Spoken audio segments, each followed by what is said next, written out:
Hello students, मैं रोशन कुमार और आज मैं लेकर आ चुका हूँ इंडियन सिविलाइजेशन एंड कल्चर का सेकंड लेक्चर। हम लोग फर्स्ट लेक्चर में राइटर इंट्रोडक्शन के बारे में पढ़ चुके थे कि जो महात्मा गांधी के बारे में जितना भी हम लोग को पढ़ना था वो पढ़ चुके थे। अब हम इस लेक्चर में, इस सेकंड लेक्चर में हम लोग पढ़ने वाले हैं लाइन बाय लाइन एक्सप्लेनेशन, यानी कि हर एक लाइन को, हर पैराग्राफ से लाइन बाय लाइन हम लोग हिंदी समझेंगे और उसके बारे में अच्छे से स्टडी करेंगे। तो बिना वक्त गवाएं हम स्टार्ट करते हैं इस लेक्चर को। तो हमें जो अभी पढ़ना है, जो इंडियन सिविलाइजेशन एंड कल्चर, जो कि पिछले लेक्चर में हम लोग राइटर इंट्रोडक्शन का बात कर चुके थे, जिसके राइटर क्या कौन है, तो महात्मा गांधी। अब सबसे फर्स्ट पैराग्राफ पे चलते हैं यहाँ पे कि सबसे फर्स्ट पैराग्राफ पे क्या बात होता है, गांधी जी क्या बोलते हैं यहाँ पे। तो सबसे फर्स्ट पैराग्राफ में बोलते हैं यहाँ पे, पहले कलर चेंज कर लेता हूँ थोड़ा। आई बिलीव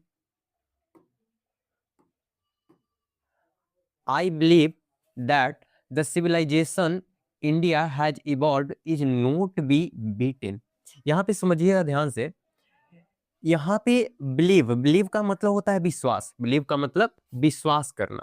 यानी कि यहाँ पे महात्मा गांधी बोलते हैं, यहाँ पे जो कि सबसे पहला जो यहाँ पे वर्ड इस्तेमाल होता है आई कहने का मतलब मैं। यहाँ पे मैं कहने का मतलब मेरा नहीं है, यहाँ पे मैं कहने का मतलब है कि महात्मा गांधी खुद को कहते हैं, खुद से कहते हैं कि मैं विश्वास करता हूँ ऐसा। यानी कि I believe that the civilization India has evolved is not to be beaten. Beaten कहने का मतलब हराना बोल सकते हैं या फिर परास्त करना। बीटेन कहने का मतलब परास्त।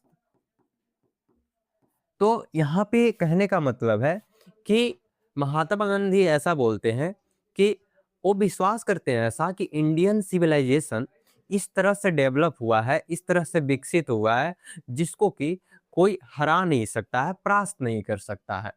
इन द वर्ल्ड, यानी कि पूरे विश्व में, यहाँ पे बात करते हैं कि पूरे विश्व में इंडियन सिविलाइजेशन एंड कल्चर को कोई भी नहीं हरा सकता है, कोई भी नहीं परास्त कर सकता है। Nothing can equal the seeds sown by our ancestors. यहाँ पे एक बात समझिएगा, यहाँ पे सीड्स कहने का मतलब होता है बीज। सीड्स कहने का मतलब बीज। जैसे हम किसी फल का बीज बोते हैं तो उससे वृक्ष बड़ा होता है, उससे फल निकलते हैं। उसी तरह से यहाँ तुलनात्मक सेंटेंस लिखते हुए बताते हैं कि जो भी सीड्स बोया गया था हमारे एंसेस्टर्स के द्वारा। एंसेस्टर्स कहने का मतलब होता है पूर्वज, यानी कि हमारे दादा परदादा जो हुए, वो उनको हम बोल सकते हैं एंसेस्टर्स, यानी कि पूर्वज। तो जो हमारे पूर्वज हुए, उन्होंने जो बीज बोया था संस्कृति और कल्चर्स का, उसका बात कर रहे हैं यहाँ पे कि वैसा कोई भी इक्वल, यानी कि बराबरी नहीं कर सकता। यानी कि हमारे पूर्वज जो के द्वारा जो भी बीज बोए गए थे संस्कृति और कल्चर्स को लेकर, परंपरा को लेकर, सभ्यता को लेकर, उसको कोई बराबरी नहीं कर सकता है। और इस दुनिया में हमारे इंडियन सिविलाइजेशन एंड कल्चर को, हमारे भारतीय सभ्यता और संस्कृति को कोई बीट नहीं कर सकता है, हरा नहीं सकता है, परास्त नहीं कर सकता है। आगे बोलते हैं रोम वेंट। यहाँ पे समझिएगा, रोम एक देश है, ठीक है, जो कि रोम की सभ्यता का यहाँ बात कर रहे हैं कि रोम का जो सभ्यता था ना, वो कब का चला गया, वो खत्म हो गया, बर्बाद हो गया। Greece shared the same fate. Fate कहने का मतलब होता है डेस्टिनेशन। यानी कि जो ग्रीक है, यहाँ पे ग्रीक भी एक देश है जहाँ की सभ्यता का यहाँ पे बात कर रहे हैं। तो ग्रीक जो है ना, ग्रीक भी रोम की तरह सेम सिचुएशन हुआ, यानी कि वो भी परास्त हो गया, वो भी बर्बाद हो गया, बिखर गया। The the might of the Persians was broken. देखिए यहाँ पे परहॉप्स कहने का मतलब होता है, जो इजिप्शियन पीपल्स को परहॉप्स बोला जाता है, यानी कि इजिप्ट में रहने वाले जो लोग होते हैं उनको बोला जाता है परहॉप्स। तो परहॉप्स यहाँ पे बात करते हैं कि the might of the Persians was broken, यानी कि वो भी खत्म हो गया, ठीक है, बिखर गया। तो यहाँ पे इस लाइन में, इस सेंटेंस में ही बोलते हैं कि Rome went, Greek shared the same fate. The might of Greek sorry, the might of the Persians was broken, यानी कि यहाँ पे बताते हैं कि रोम खत्म हो गया, वैसे ही ग्रीक उसी के तरह खत्म हो गया। और बात करें अगर हम परहॉप्स का, इजिप्शियन का बात करें, तो वो भी आज कल नहीं है, वो भी खत्म हो गया, ब्रोक हो गया, टूट गया, वो भी, वो जितना भी सभ्यता था, संस्कृति था, वो भी खत्म हो गया। Japan Japan has become westernised, यानी कि जापान जो है वो पश्चिमी सभ्यता को अपना लिया। जापान जो है ना, जापान वो क्या किया, वो खत्म नहीं हुआ, बट वो अपने आप को चेंज कर लिया, ठीक है, यानी कि बदल लिया। और बदल लिया किससे, तो पश्चिमी सभ्यता से। उसका अपना सभ्यता कुछ रहा नहीं, अब चला गया वो पश्चिमी सभ्यता को फॉलो करने लगा। Of China nothing can be said, यहाँ पे देखिएगा महात्मा गांधी जो है ना, महात्मा गांधी बहुत ही अच्छे तरीके से यहाँ सेंटेंस को यूज करते हैं कि the of China nothing can be said, यानी कि चाइना के बारे में तो हम कुछ कह ही नहीं सकते हैं, उसके बारे में यहाँ पे बात भी नहीं करते हैं, और उसके बारे में थोड़ा सा इंडिकेट भी कर देते हैं, संकेत भी दे देते हैं कि क्या बोलना चाहते हैं। यानी कि यहाँ भी चाइना के बारे में बताते हैं कि चाइना तो क्या क्या करते रहता है, उसका सभ्यता कैसा है, उसके बारे में तो कुछ बोलने का जरूरत ही नहीं है। But India is a still but India is a still, यहाँ पे समझिएगा पहले, यानी कि जो इंडिया है, इतनी सिचुएशन होने के बाद, यानी कि रोम खत्म हो गया, ग्रीक खत्म हो गया, जापान वेस्टर्नाइज हो गया, इन सब के होते हुए भी इंडिया जो है, इंडिया स्टिल अभी तक है, यानी कि अभी तक इंडिया में जो इंडियन सिविलाइजेशन, यानी कि भारतीय सभ्यता जो है, भारतीय संस्कृति जो है, वो अभी भी वैसे का वैसे है जैसे कि हमारे पूर्वजों के समय में था। somehow और other sound at the foundation, और अभी भी क्या है, हमारा सभ्यता जो है उसी फाउंडेशन पे, उसी मजबूत नींव के साथ एग्जिस्ट करता है, और उसी सिचुएशन के साथ अभी भी है। देखिए, साउंड एट द फाउंडेशन कहने का मतलब होता है मजबूत नींव, ठीक है। फाउंडेशन कहने मत सॉरी, फाउंडेशन कहने का मतलब नींव, यानी कि sound of at the foundation हो जाएगा मजबूत नींव। अब नेक्स्ट सेंटेंस पे चलते हैं। The people of Europe learn their lessons from the writings of the men of Greek और Rome which exist no longer in their former glory। अब यहाँ पे समझिएगा कि जो यूरोपियन का यहाँ पे बात करते हैं कि यूरोपियन जो लोग हैं ना, यूरोप के जो लोग हैं, वो क्या करते हैं कि वो लोग ग्रीक और रोम से, वहाँ पे जो भी राइटर्स थे वहाँ के बारे में लिखे कि किस तरह से सभ्यता जो है खत्म हो गया, बर्बाद हो गया, उसके बारे में जो भी चर्चा होता है राइटर्स के द्वारा, जो भी बुक्स में या फिर कहीं भी पत्र में या फिर लेख में, तो उसको पढ़कर उससे सीख रहे हैं, यूरोप जो है उससे सीख रहे हैं, जो कि ग्रीक और रोम के साथ हुआ वो इनके साथ ना हो, जो कि ज्यादा समय तक वो चीज एग्जिस्ट नहीं हो पाया, जो कि ज्यादा समय तक कहीं भी पाया नहीं गया। In trying to learn from them the Europeans imagine that they will avoid the mistakes of Greek and Rome. और यूरोपियंस लोग जो है ना, यूरोपियंस लोग ऐसा समझते हैं कि हम लोग जब उससे, उसके राइटिंग्स से अगर हम कुछ सीखते हैं, तो हम क्या करेंगे कि वो जो लोग मिस्टेक किए, जो जो मिस्टेक्स किए ना, वो लोग हम क्या करेंगे, उसको अवॉइड करेंगे, मतलब कि उसको नहीं करेंगे, उसको सुधारने का कोशिश करेंगे, जिससे हमारे सभ्यता क्या हो, स्ट्रांग बनी रहे और मजबूती से टिकी रहे। सच सच इज देयर पिटिबल कंडीशन। और यहाँ पे महात्मा गांधी जी बोलते हैं कि क्या ही दयनीय स्थिति है। पिटिबल कहने का मतलब होता है दयनीय। पिटिबल पिटिबल कहने का मतलब इधर लिख देते हैं।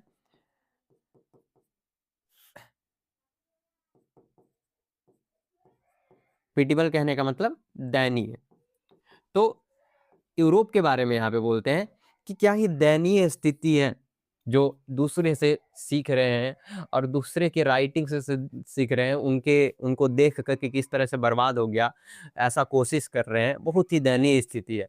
बट इंडिया के बारे में ऐसा बताते हैं कि इंडिया जो है ना, इंडिया का सभ्यता जो है अभी भी स्टिल है, अभी भी बहुत अच्छे तरीके से है और बहुत ही मजबूत नींव के साथ है। अब हम चलते हैं सेकंड पैराग्राफ के तरफ।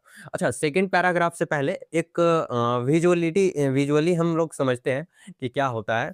तो देखिए, यहाँ पे समझिएगा कि रोम का जो सभ्यता है ना, रोम का सभ्यता वो खत्म हो गया, बर्बाद हो गया है। यहाँ पे देख सकते हैं टूटा हुआ एक दृश्य दिखाया गया है यहाँ पे। ग्रीक ग्रीक जो है उसका भी वही हाल हुआ, ठीक है। परहॉप्स जो इजिप्शियन लोग हैं, इजिप्ट में जानते होंगे, परहॉप्स यानी कि इजिप्शियन जो है वो भी टूट गया, खत्म हो गया। बट अगर हम इंडिया का बात करें तो इंडिया का है रिच कल्चर के साथ, moral values, tradition alive, strong foundation, यानी कि हमारे पास कल्चर जो है, संस्कृति जो है अभी भी बहुत अच्छे से है। और मोरल वैल्यूज यानी कि नैतिकता का अगर बात करें हम, आचरण का अगर बात करें, तो वो हमारे यहाँ बहुत अच्छे से एग्जिस्ट करता है। और ट्रेडिशंस यानी कि जो हमारे कल्चर्स है, परंपरा है, वो सभी भी बहुत अच्छे तरह से यहाँ निभाए जाते हैं अभी भी। और इसलिए हम बोल सकते हैं कि हमारे पास बहुत स्ट्रॉन्ग फाउंडेशन है, बहुत मजबूत नींव है अभी। यानी कि इंडिया जो है अभी भी स्टिल एलाइव है, यानी कि अभी भी हमारे पास इंडिया के इंडियन सिविलाइजेशन का अगर बात करें तो वो एग्जिस्ट करता है बहुत ही मजबूती के साथ और बहुत ही अच्छे मजबूत नींव के साथ। अब हम चलते हैं सेकंड पैराग्राफ पे। अब सेकंड पैराग्राफ पे महात्मा गांधी लिखते हैं यहाँ पे, इन the midst of all this, यानी कि इन सभी के बीच, यानी कि अभी जो हम बात किए ना कि ग्रीक के बारे में, रोम के बारे में, तो इन सब के होने के बीच में इंडिया रिमेन्स इमूवेबल। देखिए, इमूवेबल कहने का मतलब होता है, इमूवेबल कहने का मतलब कि जो गति नहीं कर सकता। मूवेबल कहने का मतलब गति, गतिमान बोल सकते हैं। और इमूवेबल कहने का मतलब जो गति नहीं कर सकता है, ठीक है। यानी कि स्थिर बोल सकते हैं जिसको, स्थिर, ठीक है, जो हिल डुल नहीं सकता है, ठीक है। तो in the midst of all this, इन सब के बीच इंडिया रिमेन्स इमूवेबल, यानी कि इंडिया जो है ना वो स्थिर रहा, वही का वही रहा। इसका इंडिया को कुछ भी नहीं हुआ, इंडियन सभ्यता को, इंडियन कल्चर्स को कुछ भी नहीं हुआ। And and that is her glory. देखिए, ग्लोरी कहने का मतलब होता है वैसे महिमा बोल सकते हैं। ग्लोरी कहने का मतलब, ग्लोरी कहने का मतलब होता है महिमा, ठीक है। महिमा बोल सकते हैं या फिर गौरव बोल सकते हैं, सम्मान बोल सकते हैं। तो यहाँ पे बात करते हैं that is her Indian, sorry, and that is her glory. यहाँ पे देखिए, यहाँ पे हर का बात किया गया है, यानी कि फेमिनिन जेंडर का यहाँ पे बात किया गया है। यानी कि जो भारत जो है ना, भारत माता, ऐसे बोल सकते हैं कि महात्मा गांधी जो है भारत माता दर्शाना चाहते हैं यहाँ पे। और बताते हैं कि जो इंडियन सिविलाइजेशन जो है, इंडियन कल्चर जो है, वो अभी भी स्थिर है, अभी भी इमूवेबल है, यानी कि बिना हिले डुले बरकरार है अभी तक। और यही जो है भारत की महिमा है, भारत का गौरव है, भारत का सम्मान है, यही तो है। It is a charge against India that her people are so uncivilised, ignorant and stolid. अब यहाँ पे समझिएगा, चार्ज, वैसे चार्ज कहने का अगर हम बात करें तो चार्ज का मीनिंग हर जगह अलग अलग होता है। बट यहाँ पे जो चार्ज है ना, चार्ज कहने का मतलब यहाँ पे जो है वो है आरोप। जैसे किसी के अगेंस्ट चार्ज लगाते हैं, ठीक है। तो वैसे आरोप लगाने का बात यहाँ पे क्या किया जा रहा है, यानी कि हम समझ सकते हैं यहाँ पे चार्ज कहने का मतलब आरोप। तो यहाँ पे बात करते हैं, it is it is a charge against India, यानी कि इंडिया के खिलाफ में आरोप लगाया गया है ऐसा कि that that Indian that her people are so uncivilized, यानी कि जो हमारे पीपल्स हैं, हमारे लोग हैं, इंडियंस लोग हैं, भारतीय लोग जो है वो असभ्य है, ठीक है। इग्नोरेट, इग्नोरेंट कहने का मतलब होता है, इग्नोरेंट कहने का मतलब कि जो जो ज्यादा बदलाव नहीं कर सकते, ठीक है। इग्नोरेट कहने का मतलब जो ज्यादा बदलाव नहीं कर सकते हैं। अस्टोलिड, अस्टोलिड कहने का मतलब स्थिर रहना, मतलब कि बिना बदलाव किए या भावनाहीन जिसको बोल सकते हैं, ठीक है।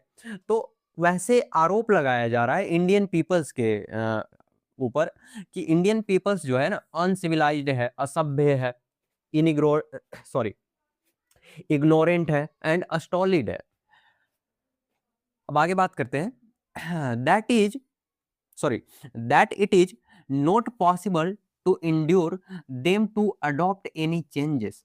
और बोला जाता है ऐसा कि ये जो लोग हैं ना, इंडियन पीपल्स जो है, ये ये एबल नहीं है किसी चेंज को अडॉप्ट करने के लिए, मतलब कि किसी बदलाव को अपनाने के लिए यहाँ पे कोई एबल नहीं है, चाहते ही नहीं कि बदलाव हो जाए। ठीक है, ऐसे असभ्य लोग हैं यहाँ के इंडिया के लोग। ऐसा महात्मा गांधी नहीं कर रहे हैं, ऐसा बोल रहे हैं कि अदर कंट्रीज हो गया, अदर लोग जो हो गए, वो यहाँ पे आरोप डाल रहे हैं, चार्ज डाल रहे हैं ऐसे इंडिया के खिलाफ में, जो कि यहाँ पे बोल रहे हैं। अब आगे बात करते हैं नेक्स्ट सेंटेंस पे। It is a it is a charge really against our merit. अब यहाँ पे बात करते हैं, महात्मा गांधी बोलते हैं कि क्या ये हमारे खुद के मैरिट पे, योग्यता पे चार्ज है? रियली सच में हमारे योग्यता पे ऐसा चार्ज लगाया गया है? what we have what we have tasted and found true on the annual of experience। यहाँ पे समझिएगा, annual of experience, annual of experience कहने का मतलब समझिएगा। देखिए annual जो होता है ना, annual कहने का मतलब होता है वैसे जैसे कि लोहार के पास जो हथौड़ा सा पीटने के लिए नीचे जो रखा हुआ रहता है, समझते हैं आप, उसको बोला जाता है एनविल। ठीक है, तो यहाँ पे बात किया जा रहा है कि हम जो है ना, हम टेस्टेड हैं, ठीक है, बहुत अच्छे तरह से परीक्षित किए हुए हैं और बहुत अच्छी तरह से सच्चाई को जानते हैं, फाउंड क्यों होंगे हुए हैं, और तो और हम लोग बहुत अच्छे से एक्सपीरियंस किए हुए हैं, एनविल ऑफ एक्सपीरियंस। जैसा कि जो लोहार होता है वो लोहा को पीट पीट कर अच्छा से अच्छा दृश्य उसको अच्छा बनाता है जितना हो सके, वैसे ही हमारे पूर्वज जो हैं, हम लोग को एनविल ऑफ एक्सपीरियंस, हमारे पूर्वज लोग एनविल ऑफ एक्सपीरियंस पर हम लोग को सुधारे हैं और बहुत सारा अनुभव दिए हैं, जिसके साथ हम लोग बहुत अच्छे से हम लोग जानते हैं अपने आप को कि हम लोग बहुत अच्छा कर रहे हैं और बदलाव करने का हम लोग को जरूरत नहीं है।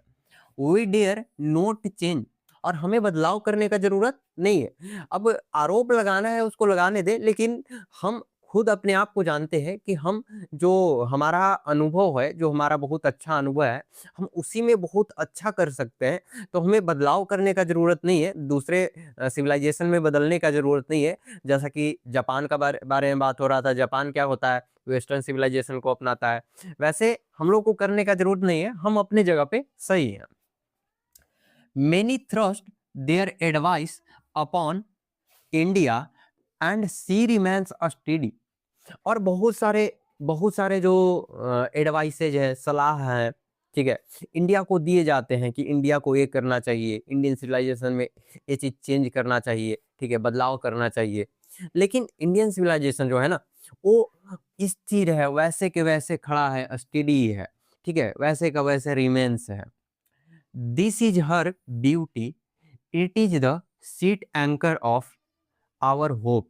और यही जो है ना, यही हमारा सुंदरता है, हमारी कल्चर का, हमारी सभ्यता का सुंदरता है कि हम किसी के बोलने से चेंज नहीं हो जाएंगे। हम जो है अपने जगह पे बहुत अच्छे हैं, ठीक है, और यही जो है यही आवर होप है, ठीक है। अब हम चलते हैं नेक्स्ट पैराग्राफ से। अब नेक्स्ट पैराग्राफ से पहले फिर से विजुअली हम लोग समझते हैं थोड़ा सा।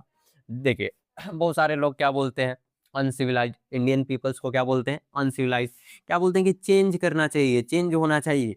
बहुत सारे ऐसे बोलते हैं कि हमारे पीपल्स जो है ना, इग्नोरेंट है, ठीक है, और बहुत सारे एडवाइसेज देते हैं। लेकिन क्या है, इंडिया क्या है, तो India remains strong and study, वहीं का वहीं है और वैसे का वैसे इंडिया का कहना है कि हमको चेंज करने का जरूरत नहीं है।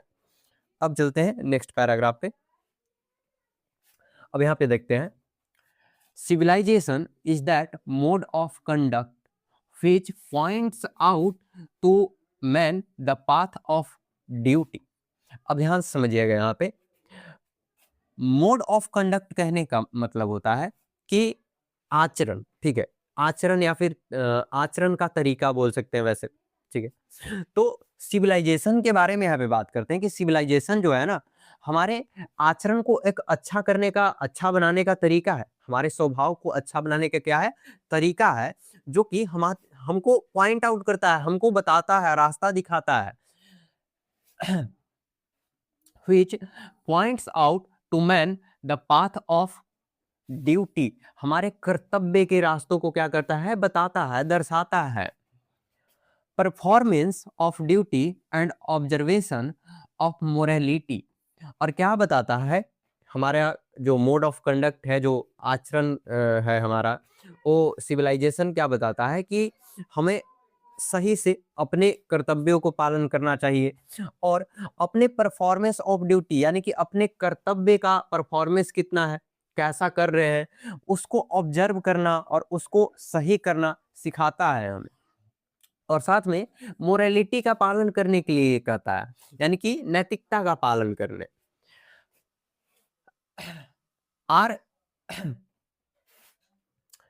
यहाँ पे ध्यान दीजिएगा,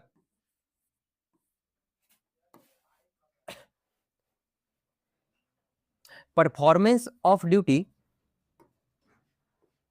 आप समझिएगा, performance of duty and observation of morality are convertible terms.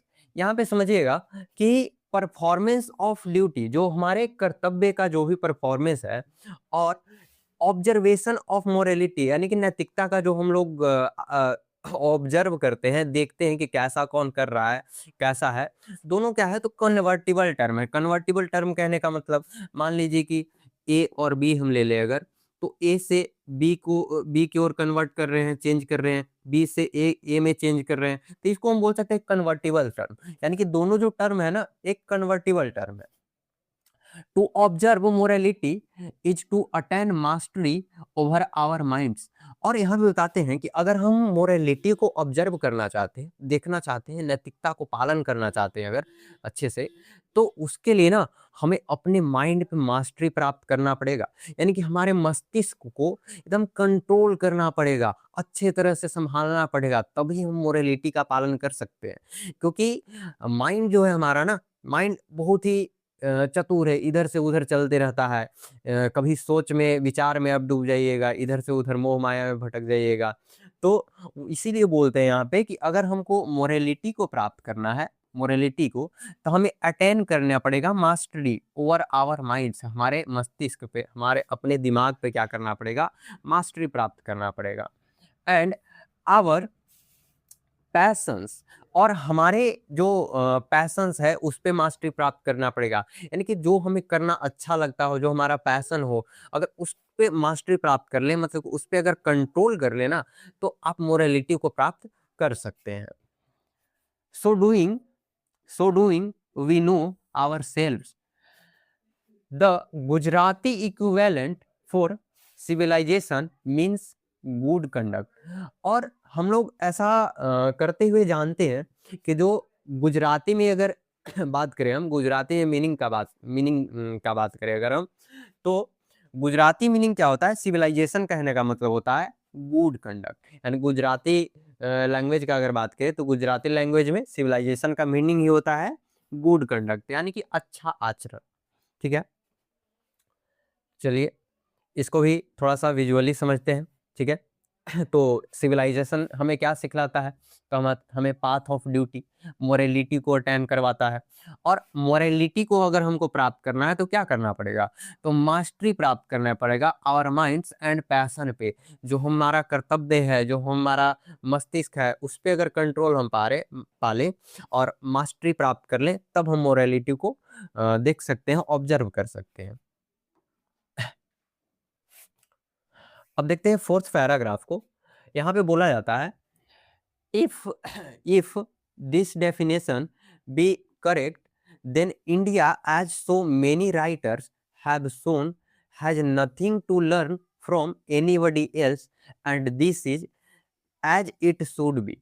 अब यहाँ पे बताया जाता है कि अगर सब सिविलाइजेशन का अगर डेफिनेशन ये सही है, ठीक है, यानी कि if this definition be correct, then India, यानी कि अगर हम सभ्यता का बात करें, जो सभ्यता का बात हम पिछले पैराग्राफ में जो डेफिनेशन का बात किए, civilization is a mode of conduct, तो वो अगर सही है ना, तो ये जो डेफिनेशन अगर सही है तो हमें कुछ भी, ऐसा बताते हैं महात्मा गांधी, शो करते हैं मेनी राइटर्स, यानी कि बहुत सारे ऐसे राइटर्स शो करते हैं, महात्मा गांधी ही नहीं, बहुत सारे राइटर्स शो करते हैं कि हमें कुछ भी चेंज करने का, कुछ भी चेंज करने का या फिर कुछ भी सीखने का, लर्न करने का जरूरत नहीं है। कहीं से भी कुछ भी सीखने का जरूरत नहीं है, कोई भी बदलाव करने का हमें जरूरत नहीं है।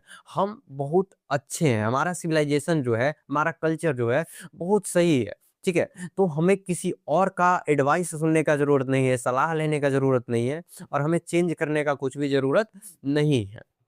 And this is as it should be, और जो अभी है वैसे ही हमारा चलना चाहिए, वही सही है।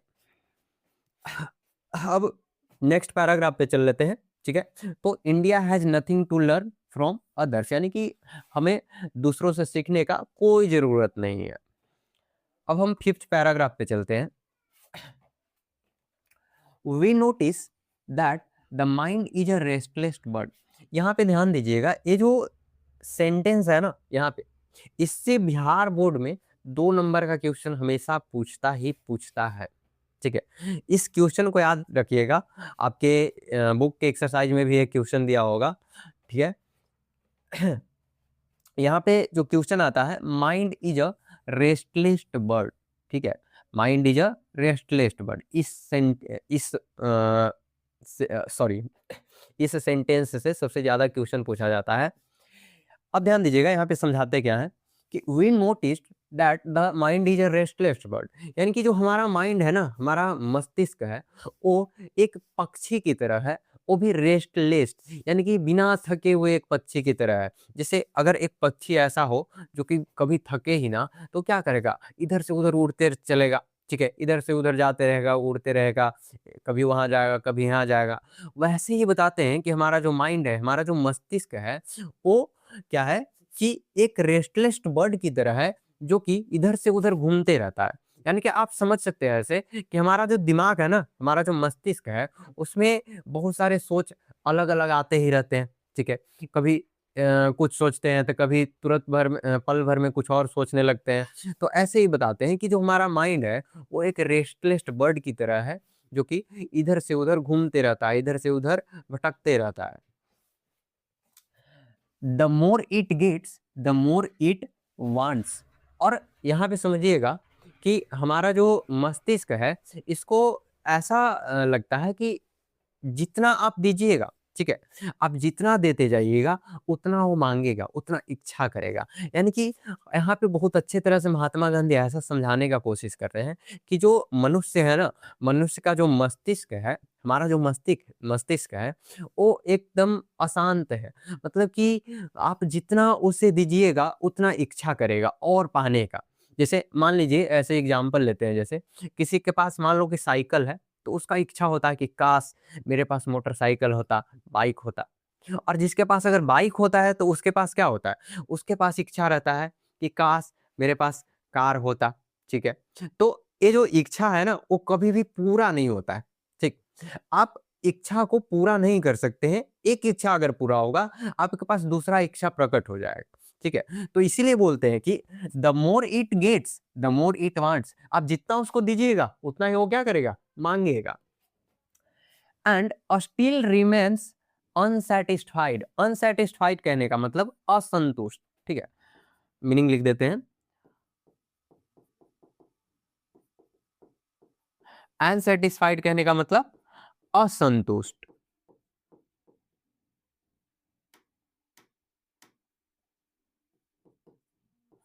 ठीक है।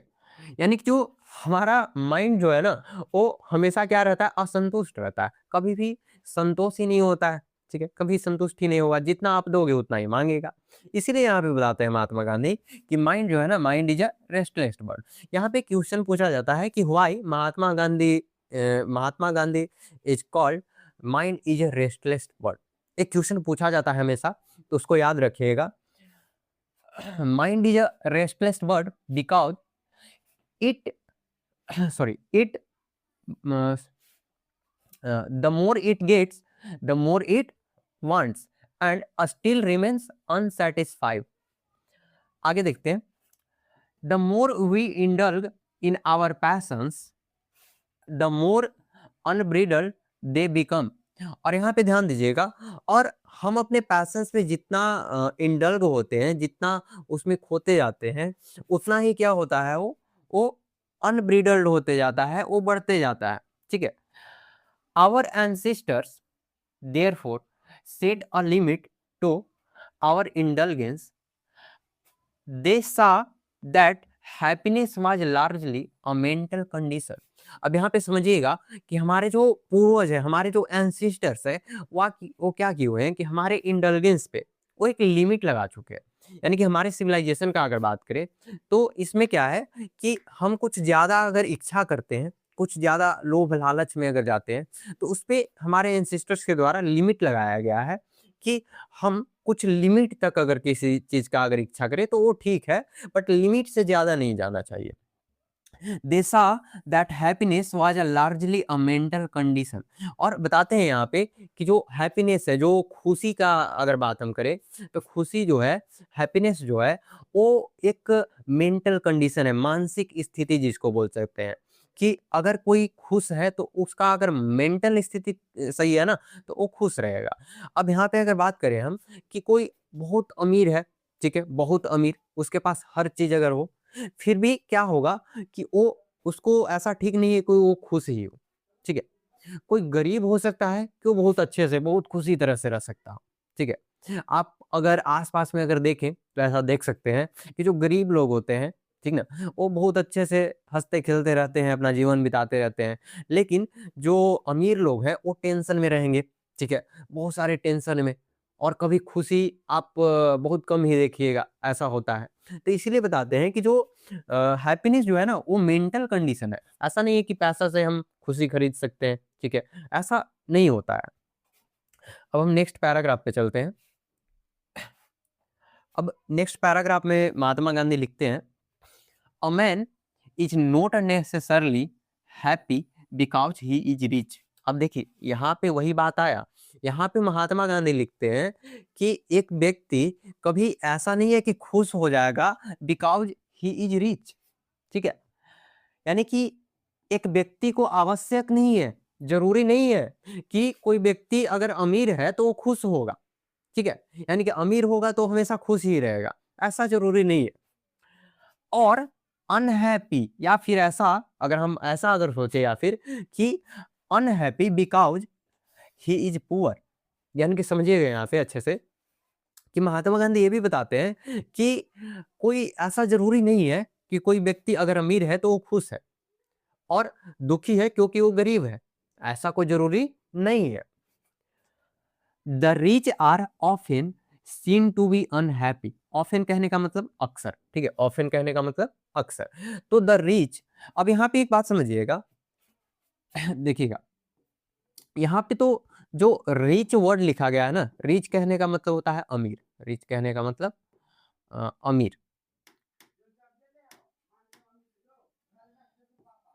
रिच कहने का मतलब होता है अमीर, जो कि एक एडजेक्टिव है। अमीर क्या है, एक एडजेक्टिव है।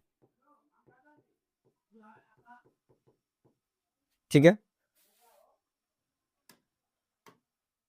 और अगर हम बात करें द रिच का, तो द रिच कहने का मतलब होता है अमीर लोग। इस बात को अच्छे से याद रखिएगा कि रिच जो होता है, रिच कहने का मतलब अमीर, जो कि एक एडजेक्टिव है। बट अगर हम द रिच का बात करें तो द रिच क्या होता है, तो अमीर लोग, जो कि नाउन हो जाएगा। ठीक है, तो यहाँ पे द रिच क्या है, नाउन है। The rich are often seen to be unhappy. यानी कि जो अमीर लोग जो है ना, अमीर लोग हमेशा क्या देखे जाते हैं, तो दुखी देखे जाते हैं, अनहैप्पी देखे जाते हैं। ठीक है, द पुअर यानी कि गरीब लोग टू बी हैप्पी। और अक्सर जो है ना, अक्सर क्या देखे जाते हैं कि जो गरीब लोग हैं वही हैप्पी दिखते हैं। यानी कि अमीर लोग दुखी दिखते हैं अक्सर, और गरीब लोग अक्सर क्या दिखते हैं, तो बहुत खुश दिखते हैं, हैप्पी दिखते हैं एकदम। Millions will always remain poor. अब मिलियंस कहने का मतलब लाखों। ठीक ना, मिलियंस यानी कि लाखों संख्या में जो है, रिमेन्स पुअर। ठीक है, millions will always remains poor, यानी कि लाखों संख्या में हमेशा क्या है, गरीब रहते हैं, गरीब लोग बहुत सारे हैं। Observing all this our ancestors, observing all this our ancestors, sorry यहाँ पे डबल लिखा गया है।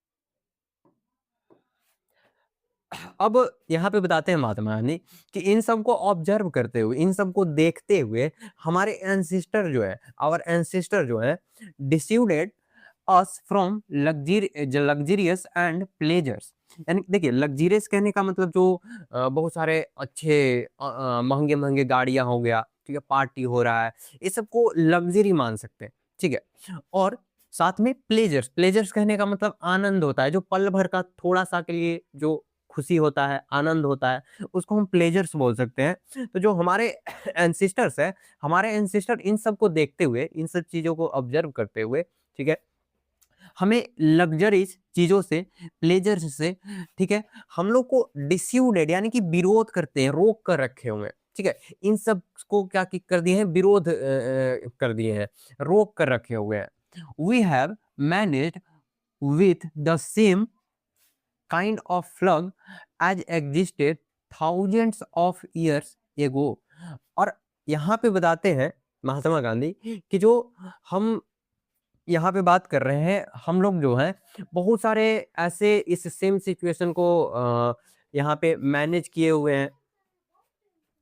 We have retained the same kind of cottage that we had no former times and our indigenous education remains the same as before.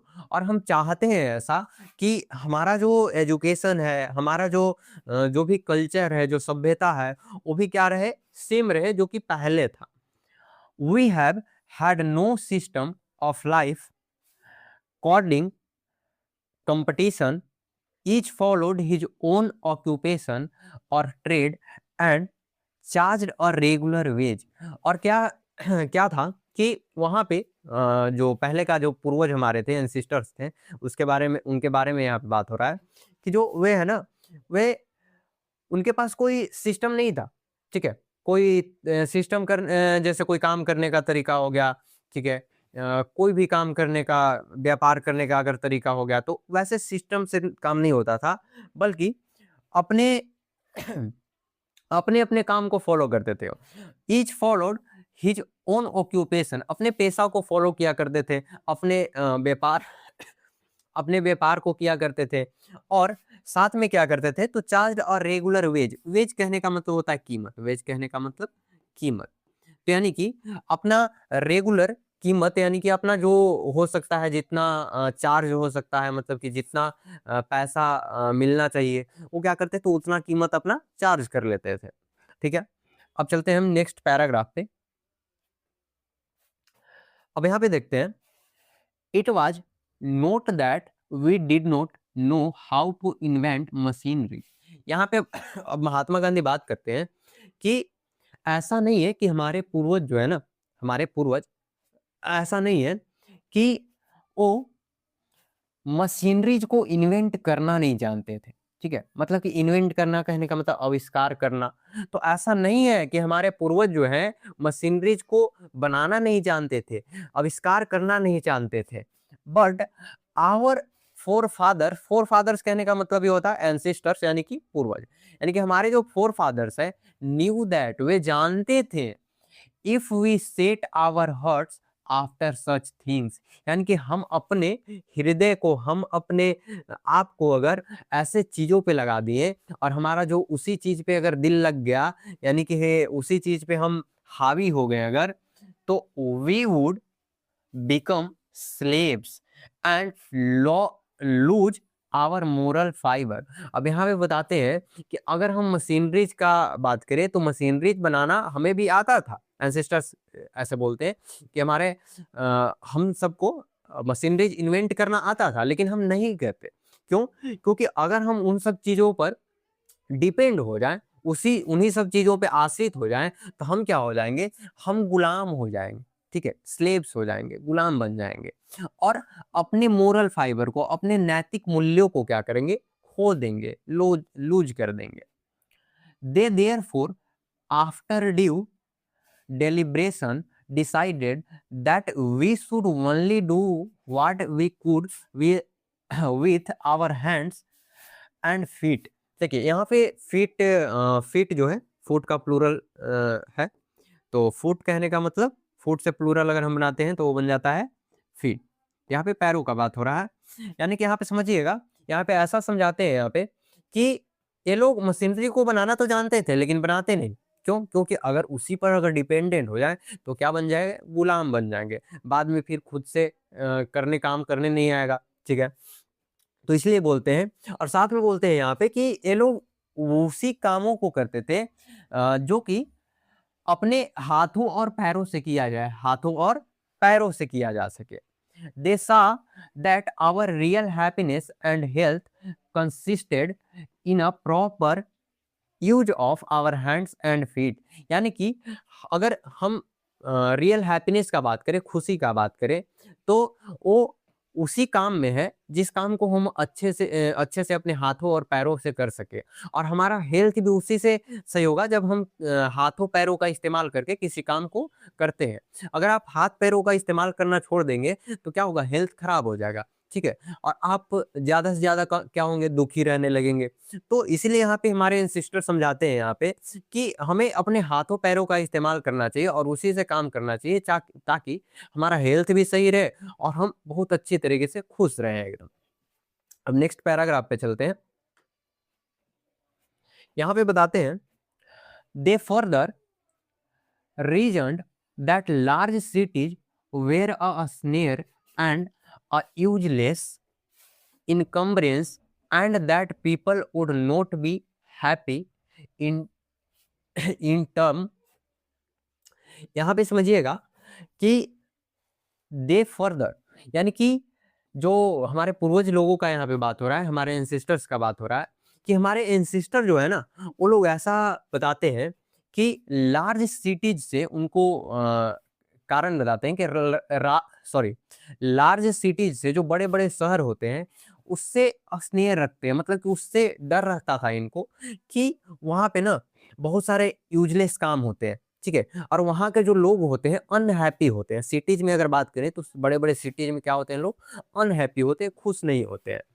That there would be gangs of thieves. समझिएगा यहाँ पे gangs of thieves कहने का मतलब कि चोरों का समूह, यानी कि लुटेरा बोल सकते हैं, रॉबर्स यानी कि लुटेरा, ठीक है, डाकू डकैत ये सब बोल सकते हैं। Prostitution and vice flourishing in them and that poor man would be robbed by rich man. और वहां पे क्या होता था कि छेड़छाड़ होना या फिर करप्शन होना, इन सब चीजों का बात करते हैं यहाँ पे कि बड़े सिटीज में होता है। और जो गरीब लोग होते हैं, यानी कि पुअर पीपल जो होते हैं, पुअर मेन जो होते हैं, वुड बी रॉब्ड यानी कि लूटे जाते हैं रिच मेन के द्वारा, यानी कि अमीर व्यक्तियों के द्वारा। यानी कि यहाँ पे बोलते हैं कि जो बड़े सिटीज है ना, बड़े सिटीज से सही नहीं लगता है हमारे पूर्वज को, क्योंकि वहां पे बहुत सारे चोर लुटेरे होते हैं, ठीक है, बहुत सारे चोरों का समूह होता है, लुटेरा होता है, बहुत सारे छेड़छाड़ ये सब चीज होते हैं, ठीक है, लूटपाट होता है। और साथ में जो गरीब लोग होते हैं, ठीक है, छोटे लोग जो होते हैं, वो बड़े लोग के द्वारा, अमीर लोगों के द्वारा लूटे जाते हैं। They were they were therefore satisfied with a small villages. और इसी कारण से क्या है, हमारे एंसिस्टर्स लोग जो हैं वो छोटे छोटे गांवों से अपना संतुष्ट थे, बहुत अच्छे तरह से खुशी के साथ वो अपना जीवन यापन कर चुके। अब लास्ट पैराग्राफ पे चलते हैं। इस पैराग्राफ पे बोलते हैं महात्मा गांधी, दे saw that kings and their swords were inferior to the sword of ethics, and they therefore held the soarings of the earth to be inferior to be the rishis and the fakirs. अब ध्यान दीजिएगा यहाँ पे कि हमारे जो पूर्वज का बात करें तो हमारे जो पूर्वज जो है वो यहाँ पे किंग्स का बात करते हैं कि किंग्स जो है ना और उनके जो भी सेना है, जो भी स्वार्ड्स हैं, ठीक है, वो बहुत सारे एथिक्स के साथ काम करते थे वहाँ पे। और वहाँ पे मेन अगर हम हाइलाइट करें यहाँ पे तो ऋषिज और फकीर्स का बात करते हैं कि उस समय में क्या होते थे, तो ऋषिज और फकीर हुआ करते थे, ठीक है। यानी कि अगर हम बात करें तो बड़े-बड़े सिटीज से यहाँ कंपेयर कर रहे हैं कि बड़े-बड़े सिटीज में क्या होते हैं, चोर और लुटेरे होते हैं, ठीक है। लेकिन उस समय में क्या होते थे, राजा होते थे, ऋषिज होते थे, फकीर होते थे, जो कि और अच्छे तरह से यहाँ पे हमारे पूर्वज रहते थे। A nation with a constitution like this is fitter to teach others than to learn from others। अब ध्यान दीजिएगा यहाँ पे कि और वैसे राष्ट्र का जो कॉन्स्टिट्यूशन है, जो संविधान है, वो ऐसा होता था, लाइक दिस होता था कि बहुत सारे टीच कर सकते थे, ठीक है, अदर्स से मतलब कि दूसरों से पढ़ सकते थे, लर्न कर सकते थे, ठीक है। This nation had court, lawyers, and doctors but they were all within bounds. और वहां पे बताते हैं कि उन समय में क्या होता था कि उन समय में भी कोर्ट था, डॉक्टर थे, लॉयर्स थे, लेकिन वो सारे के सारे बाउंड्स में थे, लिमिट्स में थे। मतलब कि वो ज्यादा जैसे लोगों को लूटते नहीं थे। जैसे अभी का अगर बात करें तो अभी के डॉक्टर्स जो हैं वो थोड़ा सा भी बीमारी में क्या होता है, बहुत ज्यादा बिल बना देते हैं, ठीक है, बहुत ज्यादा पैसा लगता है। तो वैसे पहले नहीं था, पहले वैसे नहीं नहीं रहते थे। जो पहले के जैसे वैद्य होते थे, ठीक है, जो कि पैसे नहीं लेते थे। आप जो दे दीजिए, उनको जो जरूरत का सामान चाहिए वो आप दे दीजिए, आपको इलाज कर देंगे, वैसे होते थे पहले। तो उन्हीं का यहाँ पे बात किया जा रहा है। Everybody knew that these professions were not particularly superior. Moreover, these wakils and wells did not rob people. और क्या होता था कि ये जो पद जो है ना सुपीरियर नहीं हुआ करता था। जो डॉक्टर हो गए, वकील हो गए, वैद्य हो गए, वो पहले मतलब कि सुपीरियर सबसे उच्च पद पे नहीं होते थे, बल्कि सबका समान एक समान माना जाता था, निम्न ही माना जाता था। और वो लोग जो थे वो लोगों को रॉब नहीं किया करते थे, लूटा नहीं करते थे। They were considered people depends not their masters, ठीक है। यानी कि और जो वे लोग थे वो कंसीडर करते थे, डिपेंड करते थे उन लोगों पे, क्योंकि वो इस चीज के मास्टर नहीं हुआ करते, सुपीरियर नहीं हुआ करते थे, ठीक है। अब इसी पैराग्राफ में कुछ और लाइन है, इसको डिस्कस कर लेते हैं। Justice was tolerable fair, the ordinary rule was to avoid courts, ठीक है। और उसमें बहुत सारे ऐसे ऐसे रूल्स हुआ करते थे जो कि कोर्ट्स को अवॉइड कर सके जिससे, ठीक है। और जस्टिस जो है ना वो टॉलरेबल हुआ करता था, फेयर हुआ करता था, मतलब कि न्यायपूर्ण हुआ करता था। वहां पे अच्छे तरह से न्याय सुनाए जाते थे। There were there were no thoughts to lure people into them. This evil too was noticeable only in and around capitals। यानी कि जो टोट्स और लोर का बात यहाँ पे किया गया, यानी कि चोर लुटेरे का बात यहाँ पे किया जा रहा है कि जो अगर हम चोर और लुटेरे का अगर बात करते हैं तो वो कुछ ही नोटिसेबल टाउन्स में हुआ करते थे, कुछ कैपिटल्स में हुआ करते थे, यानी कि कुछ कुछ जगहों पर देखा जा सकता है। लेकिन वैसे हर जगह पे जो अभी का अगर हम बात करें तो अभी जैसे होते हैं वैसे, या फिर बड़े सिटीज का बात करें, कंपेयर करें हम, तो बड़े सिटीज में जैसे गैंग्स ऑफ थीप्स होते हैं, लुटेरे होते हैं, रॉबर्स होते हैं, वैसे नहीं हुआ करते थे। कहीं कहीं चुनिंदा एक आध जगह पे मिल गया, कभी तो बाई चांस मिल गया, नहीं तो ऐसे कुछ भी नहीं हुआ करता था पहले। The common people live independently and followed there agriculture occupation. अब ध्यान दीजिएगा, और जो कॉमन पीपल है, जो लोग हैं, कॉमन लोग जो हैं वो बहुत अच्छे तरह से इंडिपेंडेंट होकर अपना जीवन यापन करते थे, ठीक है। और अपना फॉलो करते थे एग्रीकल्चर ऑक्यूपेशन को, अपने कृषि के पेशा को, किसानी पेशा को क्या करते थे, वो फॉलो करते थे। दे इंजॉयड ट्रू होम रूल, और वो क्या करते थे, अपने स्वराज को एंजॉय करते थे। यानी कि खुद का राज, यानी कि स्वराज्य जिसको हम बोल सकते हैं। यानी कि किसी और पे हम डिपेंड ना हो, ठीक है? आश्रित ना हो, खुद का जीवन यापन अपने तरह से हम कर सकते हैं। उसी को तो हम बोल सकते हैं स्वराज। तो पहले जो लोग हैं, हमारे पूर्वज जो है, वो होम रूल से सैटिस्फाइड थे और एन्जॉय करते थे अपना। तो आज के लिए बस इतना ही रहने देते हैं। अभी 8th पैराग्राफ तक यहाँ हम पढ़ा चुके हैं। इसके बाद अब हम नेक्स्ट लेक्चर में देख लेंगे, ठीक है? तो थैंक यू आज के लिए। और आपको वीडियो अच्छा लगा हो तो लाइक और कमेंट ज़रूर कीजिएगा और चैनल को सब्सक्राइब कर दीजिएगा।